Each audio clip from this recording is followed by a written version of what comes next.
Dans cette vidéo, nous allons étudier le multiplicateur keynésien afin de mieux comprendre les effets d'une politique économique, comment est-ce qu'on peut essayer de résorber le chômage, comment est-ce qu'on peut essayer de stimuler la croissance économique pour que le produit national brut augmente. Toutes ces questions-là se fondent en partie sur l'analyse du multiplicateur ayant été popularisée par John Maynard Keynes, qui est là, dans les années 30. En 1936, il publie son ouvrage le plus connu qui est la théorie générale de l'emploi, de l'intérêt et de la monnaie. Et donc on voit bien Keynes que c'est un économiste. D'abord il a un livre et puis ensuite il a l'air très sérieux. Et c'est vrai que les économistes ont tendance à être très sérieux. Pour comprendre comment ça marche l'effet multiplicateur, le multiplicateur de la dépense, on va partir d'un exemple. Ça va être plus simple. On va partir d'une situation dans laquelle on est dans une économie fermée, c'est-à-dire qu'on va oublier les relations avec l'international, on va oublier qu'il y a des exportations et des importations, on va imaginer un pays fermé. On va imaginer un pays qui n'a pas d'État. Donc pour l'instant, alors je sais que le multiplicateur c'est souvent utilisé pour parler de la politique budgétaire, mais juste pour qu'on comprenne le mécanisme, on va déjà oublier le fait qu'il y a un État. On va partir d'un monde très simple, un pays dans lequel les entreprises produisent des biens de consommation et des biens d'investissement. Donc ici on a notre offre qui est égale à la demande globale. La demande globale ici, quand il n'y a pas d'État et quand il n'y a pas d'ouverture à l'extérieur, c'est la demande de consommation et la demande d'investissement. Si vous ne comprenez pas, vous revoyez les vidéos sur l'approche par la demande, l'approche du PIB par la demande. On va imaginer dans ce pays que le revenu des entreprises est de 2000. Donc on part d'une situation de base.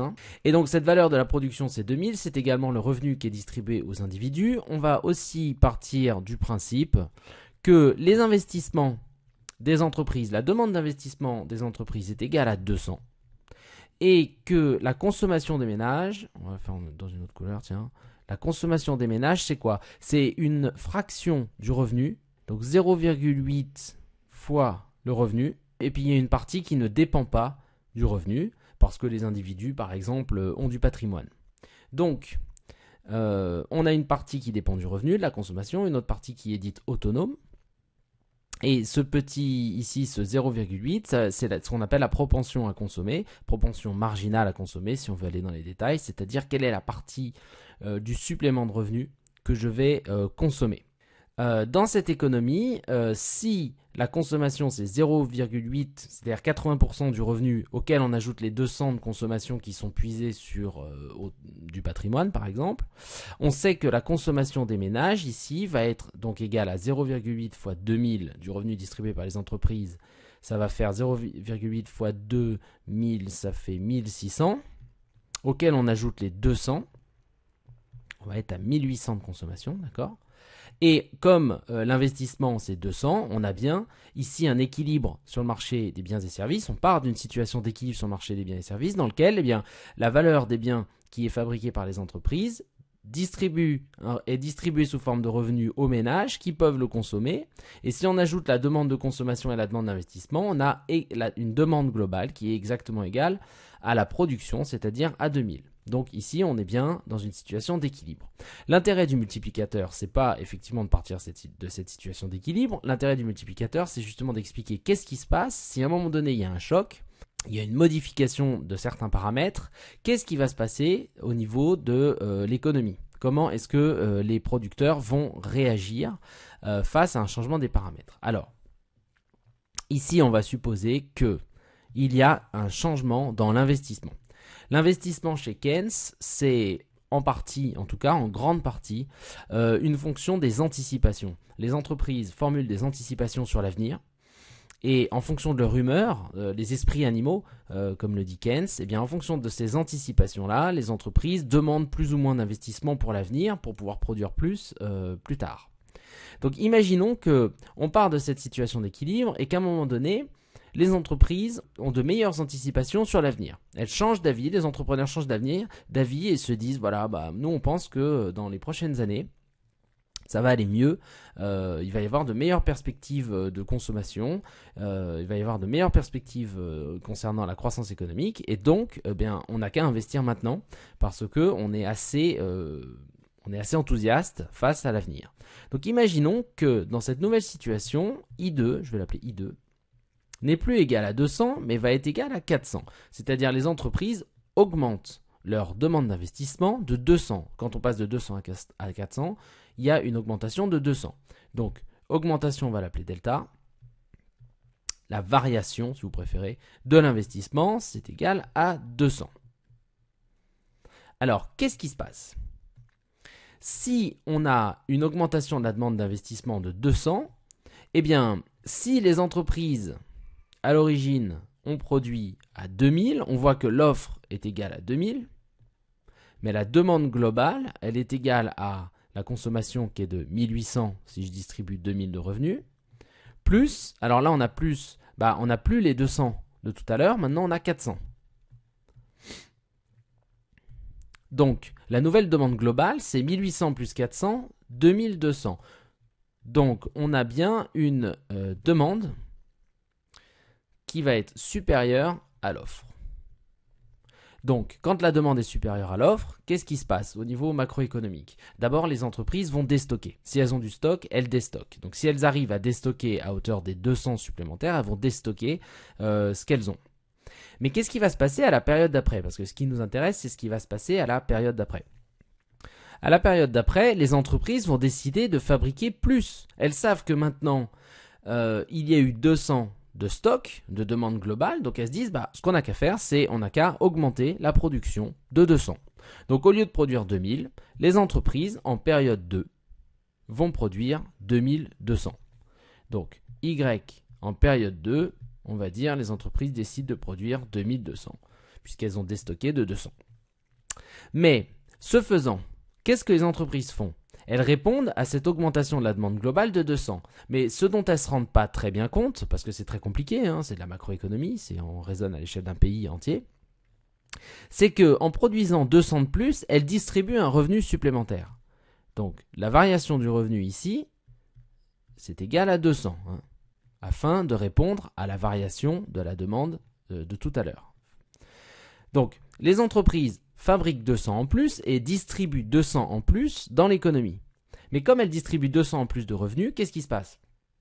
Les individus, les consommateurs, les ménages, voient arriver en revenus non plus 2000, mais 2200. Donc, leur consommation, ça va plus être 0,8 fois 2000, mais 0,8 fois 2200.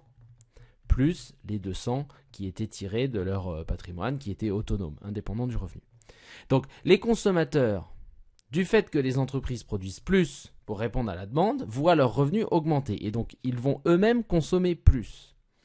Donc là, le montant de la consommation va être égal à 1760 plus, parce que c'est 0,8 fois 2200, plus 200, 1960, d'accord? Donc la consommation, ça va être 1960. L'investissement en période 2, c'est toujours 400. C'est celui-là. Donc en période 2, la demande globale en période 2, c'est quoi? C'est 400 d'investissement plus 1960 de consommation quand on a donné aux individus 2200 de revenus. On est à 2360. Donc, qu'est-ce qui se passe en période 2? En période 2, la demande globale est toujours supérieure à l'offre en période 2, c'est-à-dire Y2. Puisque les entreprises offrent 2200 et distribuent 2200 de revenus, mais avec ces 2200, eh bien, les individus ont eux-mêmes augmenté leur consommation et les entreprises avaient déjà élevé leur niveau d'investissement. Donc la demande globale s'élève à 2360, les entreprises ont produit 2200. Elles ont produit trop peu. Si elles peuvent, elles déstockent, mais bien sûr, à la période 3, les entreprises vont produire plus. Donc Y va augmenter. Le revenu ou le produit augmente en période 3, etc., etc., etc. Et le revenu, il va augmenter jusqu'au moment où l'offre, en période N, à un moment donné, on ne sait pas quand, en période N, l'offre sera égale à la demande globale. Alors, qu'est-ce qu'on peut apprendre de ce mécanisme simple? Ce que ça nous enseigne, c'est que en réalité, le PIB, c'est-à-dire le produit national, a augmenté plus que proportionnellement.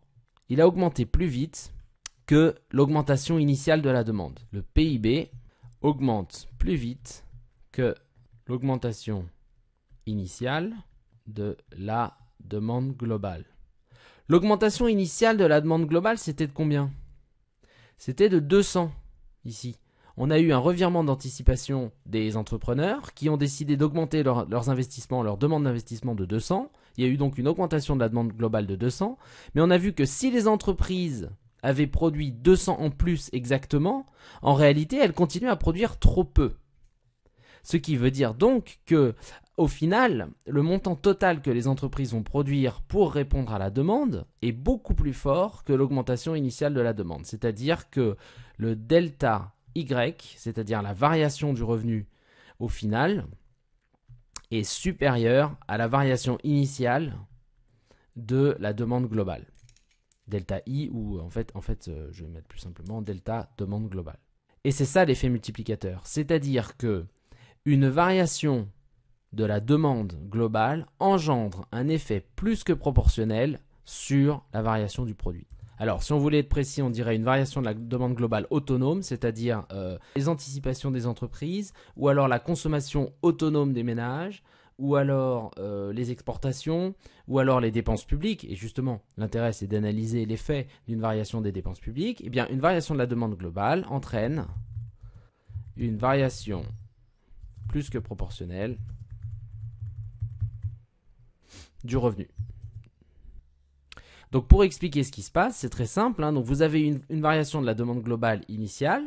Les entreprises essayent de s'y adapter, mais en s'adaptant à cette variation de la demande globale, elles-mêmes, elles augmentent le produit, elles augmentent le revenu et elles déclenchent un processus de multiplication parce que ce revenu supplémentaire est consommé. Et donc le revenu supplémentaire est consommé et ce faisant, il augmente la demande de consommation. Et les entreprises font donc face à l'augmentation de la demande de consommation et donc elles vont devoir augmenter à nouveau la production pour répondre à cette augmentation de la consommation. Mais comme elles augmentent la production, elles augmentent le revenu et donc ainsi de suite. Elles augmentent encore une fois la possibilité de consommation des ménages qui augmentent leur demande de consommation. Les entreprises répondent en augmentant la production et donc le revenu, etc., etc. Évidemment, le multiplicateur n'est pas infini. Le multiplicateur, il dépend fondamentalement du lien qu'il existe entre les entreprises et les ménages. Si vous reprenez votre circuit économique, les ménages, ici, augmentent leur consommation. Pourquoi? Parce que les entreprises initialement ont augmenté le revenu. Et donc, on augmente le revenu, tac, tac, tac, tac, tac. Les ménages augmentent la consommation. Les entreprises voient que les ménages ont augmenté leur consommation. Qu'est-ce qu'elles font en période 2? En période 2, c'est en mauve. Eh bien, elles augmentent à nouveau le revenu qui rentre chez les ménages. Et les ménages décident à nouveau, avec cette augmentation de revenus, d'augmenter leur consommation. Et ça circule et ça circule. Donc le multiplicateur, il est basé sur cette circulation de l'augmentation du revenu. Ce mécanisme, évidemment, il n'est pas illimité parce que toute l'augmentation du revenu qui est distribuée par les entreprises n'est pas transformée en augmentation de la consommation.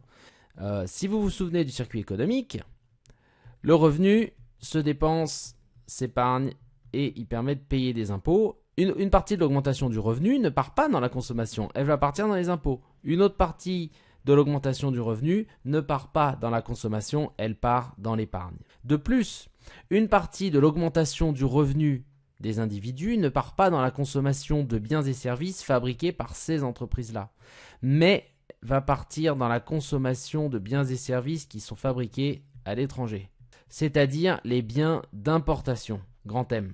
Donc, on voit bien que le multiplicateur connaît plusieurs limites, 3 limites. 1. La propension à épargner.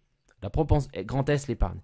La propension à épargner, c'est-à-dire que quelle est la partie du revenu supplémentaire qu'on vous distribue que vous allez épargner. Si les ménages épargnent toute l'augmentation de revenus, l'effet multiplicateur ne fonctionne pas. Une autre limite, c'est la propension à importer. Évidemment, si le revenu additionnel, vous le dépensez en biens qui sont fabriqués à l'étranger, vous ne stimulez pas la demande sur le marché des biens et services nationaux, vous ne stimulez pas les entreprises à augmenter la production et donc le revenu, et donc l'effet de circuit, cet effet multiplicateur où l'argent circule, ne fonctionnera pas. Autre limite, les impôts. Donc, comme je l'ai dit, la part du revenu, du supplément de revenu qui va partir en impôts. Si toute l'augmentation du revenu vous est taxée, eh bien, ça ne permettra pas d'augmenter la demande de biens de consommation aux entreprises. Ça ne permettra pas d'augmenter donc l'offre. Voici les trois limites et les trois limites du multiplicateur. Et vous constatez quoi? Qu'est-ce que c'est que SM plus T? Ce sont les fuites du circuit. Donc, le multiplicateur, il se sert justement du circuit économique pour fonctionner. Et évidemment, il est d'autant moins fort, hein, l'effet multiplicateur, qu'il y a de fuite du circuit au circuit économique. Comme je l'ai dit tout à l'heure, chez Keynes, les entrepreneurs sont caractérisés par ce qu'on appelle des esprits animaux. Vous regarderez ce que ça veut dire sur Internet. Et ces esprits animaux font que l'investissement est particulièrement volatile. Il est très peu facile à prédire. Et donc, la plupart du temps, comme on l'a vu dans notre graphique, si vous vous souvenez, on a AS. Si on veut revenir à notre cadre analytique, ASAD.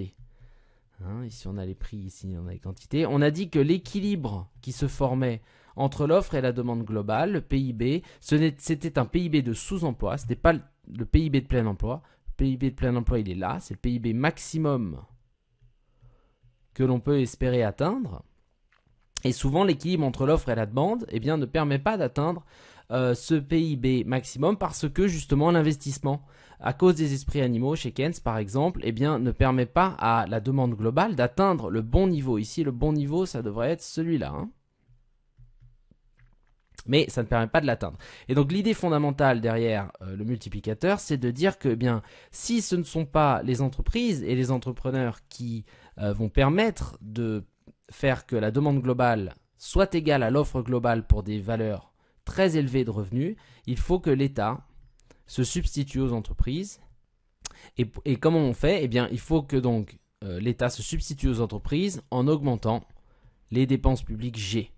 Vous vous souvenez que la demande globale, c'est C plus I plus G plus X moins M. Et évidemment, ça c'est le secteur privé. Ça aussi, X moins M, c'est la demande internationale et ça c'est la demande nationale de biens de production, c'est le secteur privé. Quels sont les leviers qui peuvent être utilisés par l'État pour augmenter la demande globale? Eh bien, ici, ça va être G, les dépenses publiques. Les dépenses publiques vont permettre à l'État de se substituer aux entreprises, d'ajouter à l'investissement un autre montant d'investissement public qui va permettre de stimuler la demande globale et de lancer un effet multiplicateur qui sera, je le répète, efficace uniquement dans la mesure où il n'y a pas une trop forte propension à épargner, à importer ou un trop fort taux d'imposition.